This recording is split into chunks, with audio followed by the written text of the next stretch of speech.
नमस्कार, मेरा नाम विश्वजीत कुमार और आप देख रहे हैं वॉक फॉर इंडिया न्यूज। जिस तरह से बिहार के शिक्षा मंत्री चंद्रशेखर साहब जो हैं, उनका एक ऐसा बयान दिए जिसके बाद से फिर से बिहार में राजनीतिक हलचल तेज होते हुए दिखाई दे रहा है। जिस तरह से बिहार के शिक्षा मंत्री चंद्रशेखर साहब गए थे नालंदा ओपन यूनिवर्सिटी की दीक्षांत समारोह में बुधवार को, जहां इन्होंने रामचरितमानस और मनु स्मृति के बारे में कुछ ऐसे शब्द का इस्तेमाल किए और इनका कहना था कि मनु स्मृति और रामचरितमानस नफ़रत फैलाने का काम करते हैं। लेकिन प्रोफेसर हैं ये, शायद हमको लगता है कैसे प्रोफेसर का डिग्री ये ले लिए हमको समझ में नहीं आता है। जिस तरह से ये हिंदुओं का जो धार्मिक ग्रंथ है उसके खिलाफ जिस तरह से इन्होंने बयान दिया है, उसके बाद से दिल्ली में इनके खिलाफ आपराधिक मामला भी दर्ज हो गया है।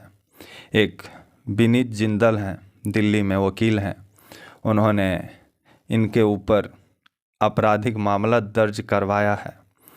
तो जिस तरह से बिहार में जो शिक्षा मंत्री हैं वो बिहार का शिक्षा व्यवस्था के बारे में कभी काम नहीं करते हैं। बिहार का स्कूल कॉलेज में गाय भैंस घूमता है। बिहार का स्कूल पूरा तरीक़ा से चौपट हो गया है, जहाँ का स्कूल कॉलेज 3 साल 4 साल 5 साल 6 साल में 2 साल वाला डिग्री देते हैं, और वहाँ जाके ये ऐसा ऐसा बयान दे रहे हैं।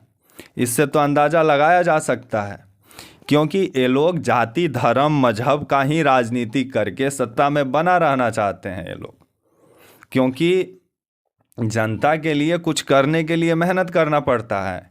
लेकिन ये उल जलूल उटपटांग बयान देने में कुछ मेहनत नहीं है, सिर्फ एक चोंगा है, चोंगा के सामने जाके जो आए मन में अंट बोल देना है। हमको समझ में नहीं आता है इनको कौन सा यूनिवर्सिटी में पढ़ाया गया था कि रामचरितमानस इनको मतलब नफ़रत फैलाने वाला ग्रंथ लग रहा है। कभी ये रामचरितमानस को पढ़े हैं? कभी रामचरितमानस को पढ़िए। रामचरितमानस में ना वचन और कर्तव्य का अच्छा शिक्षा दिया गया है उसमें। कभी आप उठाइए रामचरितमानस, कभी उसको पढ़िए। संस्कार आपको रामचरितमानस से सीखने को मिल सकता है।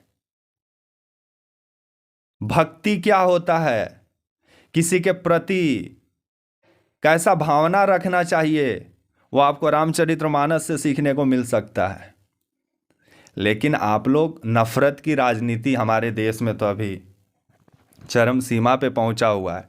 वो चाहे बीजेपी हो या अभी जेडीयू हो या आरजेडी हो या कोई भी हो, सब पार्टी यही सोच रही हैं कि हम लोग धर्म के इर्द गिर्द ही घूमें नाचें, विकास पे ना बात करें, समस्या पे ना बात करें, क्योंकि उल जलूल बयान दें, इसी पर मीडिया भी अपना माइक और चोंगा लेके घूमते रहे। और विकास का जो हाल है भारत में, वो तो दिखाई दे रहा है। विकास तो ऐसा लग रहा है कि मतलब हम लोग चल गए पाषाण युग में। ढंग से बिहार में एक सरकारी स्कूल का व्यवस्था तो ये लोग नहीं कर पाते हैं, ऊपर से लोग धर्म ग्रंथ पे चलते हैं ज्ञान देने। बिहार के जो शिक्षा मंत्री हैं चंद्रशेखर साहब, इनको मैं बोलना चाहूँगा कि कृपया ना बिहार का स्कूल का भ्रमण कीजिए, बिहार का समस्या पे काम कीजिए। ये जो आप धर्म पे ज्ञान बांट रहे हैं ना, बांटना बंद कीजिए। आपको प्रवचन देने के लिए लोग चुन के बिहार में मंत्री नहीं बनाए हैं, आपको काम करने के लिए बनाए हैं, ताकि बिहार में लड़कों का भविष्य सही हो। लेकिन भविष्य कैसे सही होगा? बिहार में लड़का सब नौकरी मांगने जाता है तो लाठी डंडा ठोक ठाक के आप लोग वो लोग को चुप करा देते, चुप रहो। क्योंकि जब बिहार का विधानसभा में बैठने वाला आधा से अधिक विधायक सब यह है, तो वहाँ डेवलपमेंट कैसे होगा? क्योंकि सब जाति मजहब का राजनीति करके पहुंचे हैं सब वहाँ पे, तो उनको थोड़ी ये समझ में आता है कि पढ़ाई क्या होता है, शिक्षा क्या होता है। कम से कम ये सब बयान देने से पहले एक शिक्षा मंत्री को सोचना चाहिए कि आप राज्य का शिक्षा का आइडल हैं, इसीलिए तो आपको मंत्री बनाया गया, और आप उठें तो लगे नफरत वाला बात करने। शिक्षा पे थोड़ा ज्ञान देना चाहिए था। दीक्षांत समारोह आप जहाँ गए थे, आपको ये बताना चाहिए था कि वही बिहार में जिस तरह से आप लोग 2 साल का डिग्री 5 साल में 7 साल में दे रहे हैं, इसके बारे में तो आप कुछ नहीं बोलते हैं।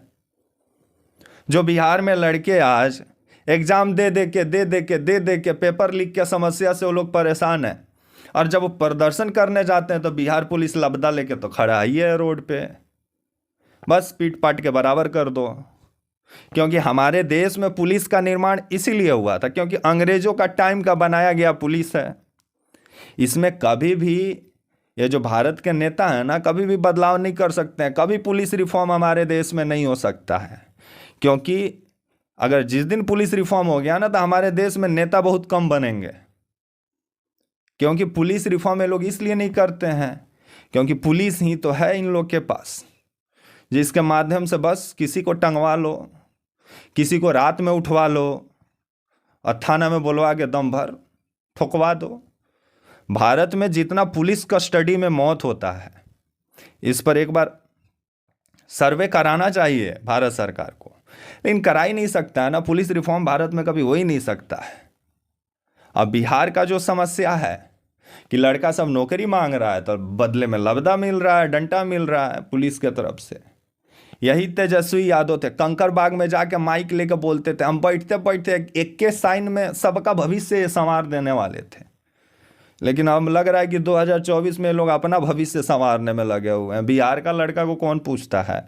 वैसा ही लड़का सब गांव से बहुत उम्मीद के साथ पटना में आके 4x4 का रूम में 10-10 गो 15-15 गो लड़का सब कुचा के रहता है, तैयारी करता है यार कि कुछ कर लेंगे तो अपना जो घर में छत चू रहा है या घर जो मेरा बिखरा पड़ा है उसको सजाएंगे।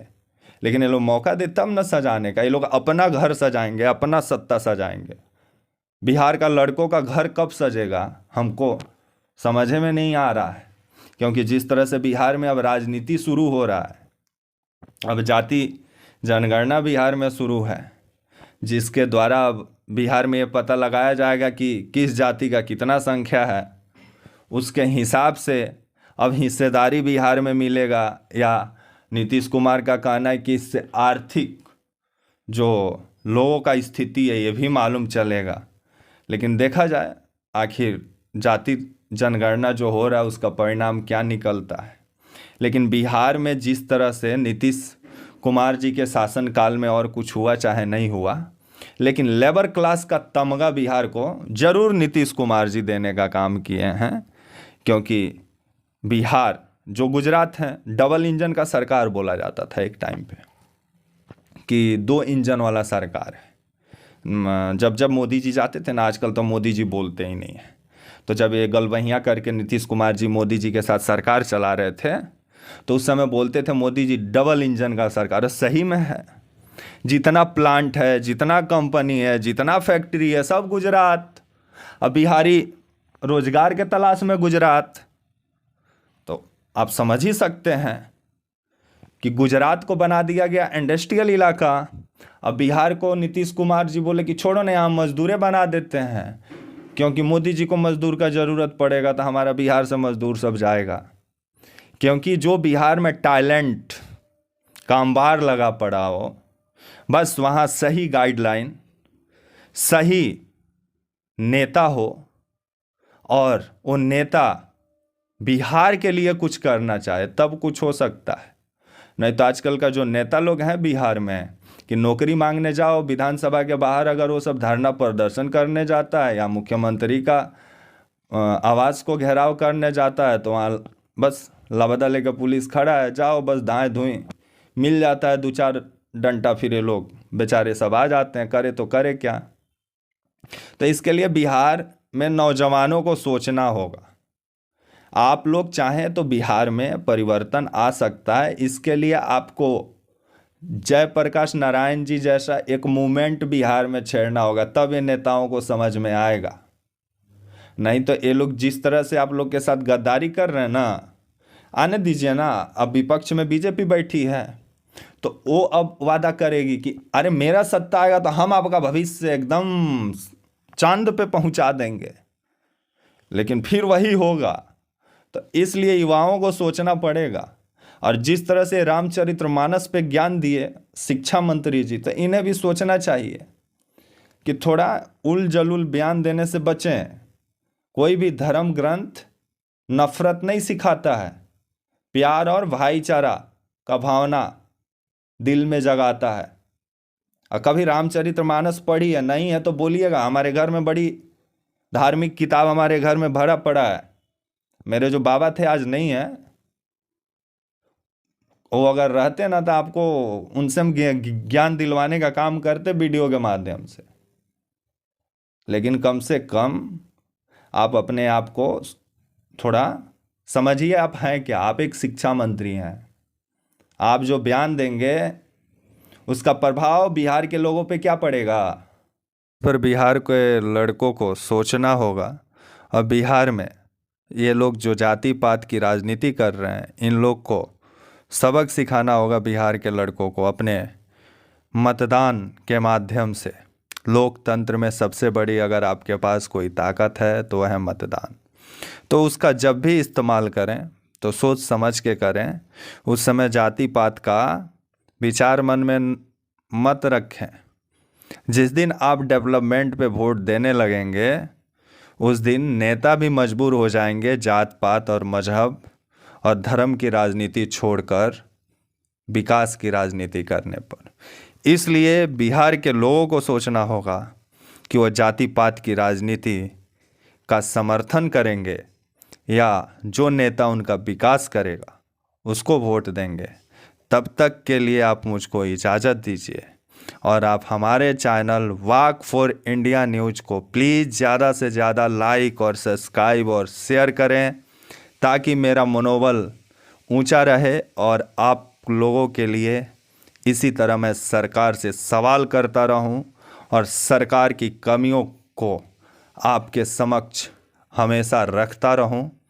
तब तक के लिए नमस्कार।